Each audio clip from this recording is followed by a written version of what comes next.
बेचैन उमंगों को बहका के चले जाना, बेचैन उमंगों को बहका के चले जाना, हम तुमको न रोकेंगे, बस आके चले जाना। आपको तो माइक तक आना ही काफ़ी था, आपको कुछ बोलने की ज़रूरत ही नहीं थी। और मैं ज़ाती तौर पे जिम्मेदारी ले रहा हूँ। आप सबकी ताउन की दरख्वास्त है। ताउन की दरख्वास्त ये है कि इसी कैफी आदमी एकेडमी के इस हॉल में हम सब वादा करें कि एक एक्सटेंशन लेक्चर हम लोग रखेंगे, जिसमें सिर्फ और सिर्फ अकील उद्दीन साहब को सुनेंगे, जो वक्त वो जितना देना चाहें, अगर आप सब तैयार हों तो। किसी भी मौजू हम लोग तय कर लेंगे, खुद उनसे पूछ लेंगे, और जिस मौजू पर उनको लगेगा कि आप उनके समुंदर में से कुछ मोती हम लोगों को मिल जाएंगे, तो एक पूरा वक्त, पूरे दिन का। जी बिल्कुल, पूरा एक दिन का एक एक्सटेंशन लेक्चर आपका हो जाए। और जिस तरह होता है कि पूरे दिन का रखेंगे, लंच का इंतजाम भी करेंगे। और आप सब लोगों से मैं पहले से कहता हूं कि आप ताउन करेंगे तो आप लोगों से, जनाब अली, कैसे ये मशवरा आप अगर इजाज़त दें तो चलिए सीधे बगैर किसी तमहीद के। हाँ, आप लोग तालियां बजा सकते हैं इस बात के लिए, ताकि लगे कि वाकई हम लोग वादा कर रहे हैं। बस सीधे अब सदारती खुतबे के लिए बहुत ही अदब के साथ उस शख्सियत को आवाज़ देना चाहेंगे कि एक एडमिनिस्ट्रेटर होते हुए, एक इंसाफ से, अदल से जुड़े हुए एक शख्सियत जिसने अरबी दुनिया में भी अपनी खास पहचान मुकाम बनाया है, और आज हमारी इस महफिल में सदर की हैसियत से मौजूद हैं सेमिनार में। मैं उनसे बहुत अदब के साथ गुजारिश करता हूं कि हम सबको अपने खुतबे से ना हो। मोहतरम प्रोफेसर अकील साहब, बरादर अजीज़ी जनाब साहिब दौलवी साहब, बरादर अजीज़ी महमूदुल हसन साहब, मेरे अजीज़ दोस्त मुद्दा राक्षस जी, मेरे बुजुर्ग दोस्त वलायत जाफरी साहब, मेरी रहनुमा रूपरेखा वर्मा जी, हज़रात व ख़ातीन, अभी जो साहब मेरा तारुफ करा रहे थे, उन्होंने मुझे कन्फाइन किया है एडमिनिस्ट्रेटर और जुडिशरी से सिर्फ। शायद उन्हें ये मालूम नहीं कि आज इस इजलास में प्रोफेसर महमूदुल हसन साहब ने शायद इसलिए मुझे बुलाया कि मैं उस इश्तरा की तहरीक से वाबस्ता था, जिस तहरीक ने सदा जाफरी को शायरी की अजमतों से दरकिनार किया, हमकनार किया। मैंने अपनी ज़िंदगी के 3 साल मुख्तलिफ अदवार में जेलों में गुजारे दौरान तालिब इल्मी में, और उस तहरीक से मेरी वाबस्तगी एक पुरानी वाबस्तगी है। मैंने तमाम हज़रात के मक़ालात को सुना,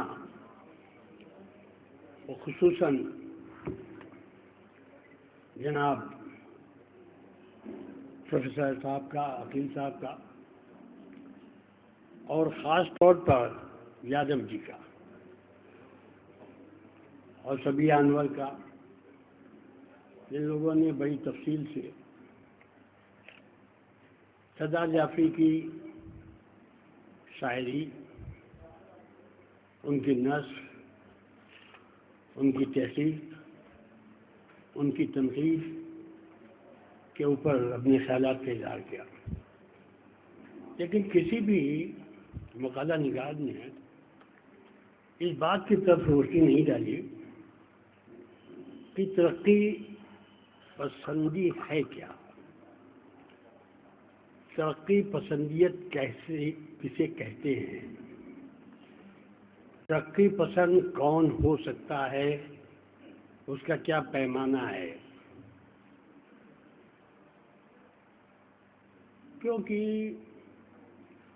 तरक्की पसंदी एक जदलियाती अमल है, और उस जदलियाती अमल को डायलेक्टिकल जिसको नहीं समझ पाया वो तरक्की पसंदी को नहीं समझ सकता। और ये कोई जाहिर है کہ ڈائلیکٹیکل میٹریلزم یا ہسٹوریکل میٹریلزم کارل مارکس اس کے مصنف ہے، انہی سے ہم لوگوں نے جانا اور سمجھا، یا اس کے قبل ماقبل ہیگل سے، بلکہ امیر المومنین حضرت علی بن طالب صاحب نے ایک موقع کے اوپر فرمایا، میں ظلم پر حملہ کروں گا، لگاتار کرتا رہوں گا اور اس وقت تک حملہ کرتا رہوں گا جب تک کہ اس کے بدن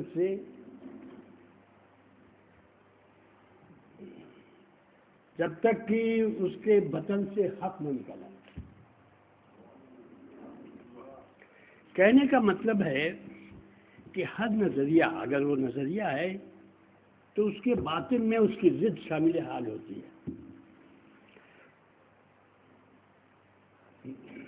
درد کا حد سے گزر جانا ہے دوا ہو جانا، اور ظلم کا بڑھنا جو ہے ظاہر ہے کہ جب وہ بڑھے گا تو ایسی قوتیں پیدا ہوں گی جو اس کا مقابلہ کریں گی، اور پھر اس ظلم کا خاتمہ ہوگا اور نئے فورسز جو اس کا مقابلہ کرتے ہوئے مرج آؤٹ ہوں گے۔ ہیگل نے اس تجویزی عمل کو کہا تھا کہ یہ ایک نظریاتی نقطہ ہے، اور یہ نظریے ہی جو ہے وہ دنیا کے اندر تبدیلی لاتے ہیں، اور نظریات کی جدوجہد جو ہے وہی نظریات کی جدوجہد اپنے اندر ایسے عناصر کو رکھتی ہے جو دوسرے نظریوں کو جنم دیتی ہے، اور نظریات کی اس کشمکش سے اور ضد سے نئے نظریات پیدا ہوتے ہیں، اسی سے سماج کی تشکیل ہوتی ہے اور سماج آگے بڑھتا ہے۔ کارل مارکس نے پروڈو اور ہیگل کے اس فلسفے کی مخالفت کی، اور اس نے کہا کہ یہ جو ڈائلیکٹیکل یا جدلیاتی عمل ہے وہ نظریے سے نہیں ہوتا، وہ مادیت سے ہوتا ہے، جس کو اس نے ڈائلیکٹیکل میٹریلزم کا نام دیا۔ کہنے کا مطلب یہ ہے مارکس کا کہ انسانی نظریات مرتب ہوتے ہیں ان باہری عناصر سے جو اس کے ذہن پر اثر انداز ہوتے ہیں، اور جیسے جیسے پیداواری رشتوں میں تبدیلیاں ہوتی ہیں وہ پیداواری رشتے ہی سماج کی تشکیل کرتے ہیں اور آگے بڑھتا ہے۔ مثال کے طور پہ جب ایک انسان نے ایک پتھر اٹھا کر کے ایک جانور کو کھینچ کر مارا اور وہ مر گیا تو اس کو یہ احساس ہوا کہ یہ جو پتھر کا ٹکڑا ہے یہ شکار کے لیے کتنا کارآمد ہو سکتا ہے، تو اس سے نئے ہتھیار بنائے۔ تو جب وہ ہتھیار بن گئے، شکار ہونے لگے، تو اس کے بعد اس نے سوچا کہ نہیں، اس کو نوکدار بنایا جائے، اور پھر اس کو زمین کے اندر اس نے کھودا، اور پھر ایک طریقے سے ایک زراعتی نظام بننا شروع ہو گیا۔ پھر زمین کے بڑے طبقوں کے اوپر طاقتور لوگوں نے زراعتی نظام کے بعد قبضہ کر لیا، اور ایک جدوجہد کا آغاز ہو گیا ان لوگوں میں جنہوں نے زمین پہ قبضہ کیا تھا، اور ان لوگوں کے ذریعے جو زمین پر کام کرتے تھے مجبور تھے۔ کیوں مجبور تھے؟ اس لیے مجبور تھے کہ ان کے پاس پیداوار کے اپنے ذرائع نہیں تھے۔ پیداوار کے ذرائع، چاہے وہ ہل ہو، چاہے بیل ہو، چاہے جانور ہو، چاہے دوائیں ہو، چاہے کھاد ہو، وہ جو ان کے پاس تھیں جو اس کی محنت کو خرید رہے تھے۔ کس قیمت پہ خرید رہے تھے؟ کیا اس کا پورا عوض دے رہے تھے؟ प्रोफेसर रूप रेखा समझेंगे इस बात को कि नहीं, पूरी कीमत नहीं दे रहे थे, सिर्फ वही दे रहे थे जो लूट और घसोट और इस्तेसाल के जरिए उनको कम कीमत दे रहे थे। जो सरप्लस वैल्यू थी वो नहीं दे रहे थे। ये इकोनॉमिक्स का प्रिंसिपल है। वो सरप्लस वैल्यू जो थी उसी से उन्होंने फौजें बनाई, उसी सरप्लस वैल्यू से उन्होंने ब्यूरोक्रेसी बनाई, उसी सरप्लस वैल्यू से जो उन इंसानों के इस्तेसाल से उन्होंने हासिल किया था, उन्होंने एक नए निज़ाम की तस्वीर की, जागीरदाराना निज़ाम पड़ा। लेकिन जब जागीरदाराना निज़ाम ख़त्म हुआ तो उसके बाद जब मशीनों से धुएं उठने लगे तो उस वक्त सबसे पहला हिंदुस्तान का आदमी एक शायर था जिसने उसकी तरफ इशारा किया, और वो शायर कौन था? मिर्ज़ा गालिब। सर सैयद ने मिर्ज़ा गालिब को एक खत लिखा और उसमें सर सैयद ये गुजारिश की मिर्ज़ा साहब से कि इन्होंने फला फला शख्स ने आईने अकबरी लिखी है और उसकी तफसील लिखी है कि उसके बाबरी का तर्जुमा फारसी से उर्दू में किया है, कि उसके बाबरी का आप इस पे पेश लफ्ज़ लिख दीजिए। उसके जवाब में मिर्ज़ा गालिब ने कहा, होश का नाखून लो सर सैयद, क्या तुम नहीं जानते कि अभी मैं कुछ दिनों पहले कलकत्ता गया था और मैंने समुद्र में जहाज़ों से धुएं उठते देखे थे और हम दिल्ली में अभी भी चुंबक से आग पैदा कर रहे हैं। उस अमल को जो एक नया निज़ाम आ रहा था, सरमायादारी निज़ाम, जिसकी शुरुआत यूरोप में हो गई थी, उसको मिर्ज़ा गालिब ने समझा था और इसीलिए वो जानते थे कि ये निज़ाम जो है उससे हम जितने चाहे फ़ायदा तो हासिल कर लेंगे, लेकिन ये निज़ाम ख़त्म होने वाला है। 1800 गज़ल 57 के गज़ल के बाद उसकी तहरीरों को आप देख लें गालिब की, उसमें उसकी तरफ इशारे हैं। तो कहने का मतलब ये है कि ये अमल जो है चलता रहेगा और ये आपस में जो ये उसूल है हिस्टोरिकल मेटेरियल का और डायरेक्टरी मेटेरियल का, कम्युनिस्ट पार्टी रहे या न रहे, इश्तराकियत रहे न रहे, लेकिन ये अमल तो साइंटिफिक है, ये तो चलता ही रहेगा। और अब तो इस बात को मान गए हैं वो कैपिटलिस्ट कंट्रीज के सारे फिलॉसफर्स कि ये तजदीदी अमल जो है सोसाइटी के अंदर ये चलता रहेगा। एक सिस्टम के अंदर जो खराबियां हैं उसके वो खुद दूसरे सिस्टम को जन्म देगी और उनमें टकराव होगा, कशमकश होगी और उस कशमकश में नया निज़ाम आगे बढ़ेगा। अब शायर व अदीब का क्या फर्क है? एहतिशाम हुसैन रहे हों या सरदार जाफरी रहे हों,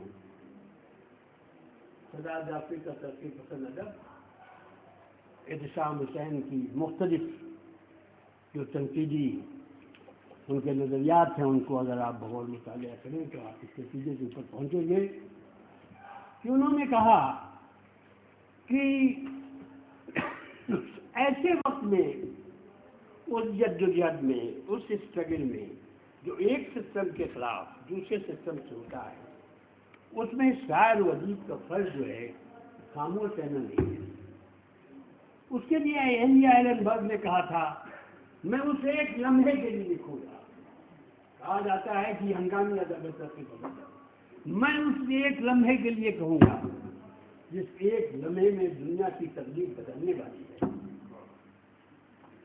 हज़रात, कहने का मतलब ये है, वही अदीब, वही शायद अपने को तरक्की पसंद कह सकता है जो उन अनासिर, उन तब्दीलियों को रिप्रेजेंट करे जो समाज के अंदर हो रही हैं और उसकी हमदर्दी, उस मजबूत جس کا استحصال کیا گیا ہے، جس کا ایکسپلوٹیشن کیا گیا ہے، اس کے ساتھ رہے، اور یہ عمل اس وقت تک جاری رہے گا جب تک کہ یہ دنیا موجود ہے، چاہے سوویت یونین ختم ہو جائے، چاہے چین میں سرمایہ داری آ جائے، لیکن یہ عمل ختم ہونے والا نہیں ہے۔